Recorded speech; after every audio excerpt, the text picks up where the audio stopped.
pecinta cerita digital, kata-kata orang jujur itu memang nyelekit. Memang benar, tapi bikin sakit hati.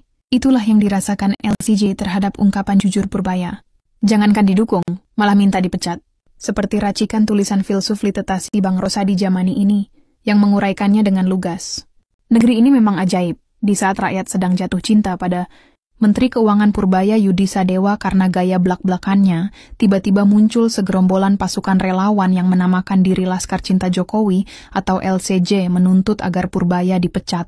Alasannya karena dia jujur. Ya, betul, karena jujur.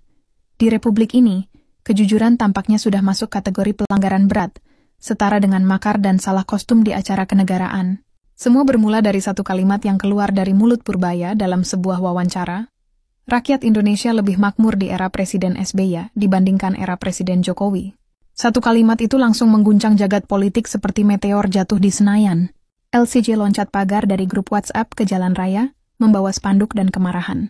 Mereka menuduh Purbaya tidak setia, tidak tahu adat, bahkan tidak menghormati warisan Jokowi. Lucunya, mereka sibuk membela warisan, padahal rakyat sedang membela kehidupan. Koordinator LCJ, Suhandono Baskoro bersuara lantang.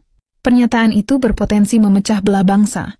Padahal bangsa ini sudah lama pecah. Bukan oleh Purbaya, tapi oleh kopi tanpa gula dan tes DNA. Tapi sudahlah, logika sering kalah oleh fanatisme. LCJ mendesak Presiden Prabowo agar segera mencopot Purbaya dari jabatan Menteri Keuangan. Rumor makin liar. Ada yang bilang Purbaya sebenarnya agen rahasia jaringan nostalgianis SBY yang dikirim dari masa lalu untuk menghidupkan kembali ekonomi zaman nasi uduk 5.000. Bahkan, seorang relawan bersumpah melihat Purbaya makan pecel lele sambil tersenyum misterius, konon itu tanda komunikasi spiritual dengan era SBY, padahal mungkin dia cuma ngantuk. Tapi di negeri yang gemar bikin teori, ngopi pun bisa dituduh makar. Yang di warkop, hati-hati. Sementara LCJ teriak pecat, rakyat di media sosial justru bilang, pertahankan. Pegiat medsos Yusuf Muhammad menyindir, besok LCJ minta ganti mata uang jadi Jokowi Coin, biar bisa beli kenangan. Komentar itu viral, disukai ribuan netizen yang bosan dengan politik penuh baper. Para pengusaha malah dukung Purbaya. Bob Azam dari Toyota bilang rencana menurunkan PPN itu brilian. Mahfud MD ikut bela, menyebut Purbaya benar menolak bayar utang proyek kereta cepat Wush pakai APBN.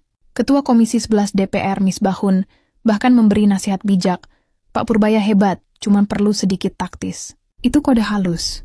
Teruskan, tapi jangan bikin orang gemetaran tiap wawancara.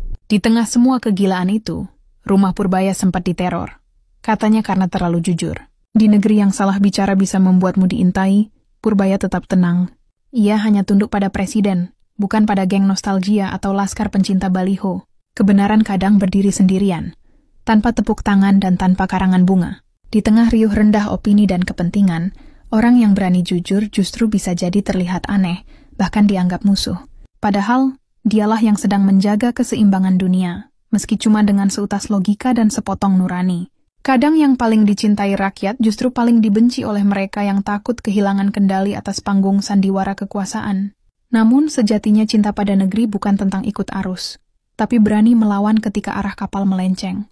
Laskar sejati bukan mereka yang berteriak paling keras, melainkan yang tetap waras di tengah badai retorika.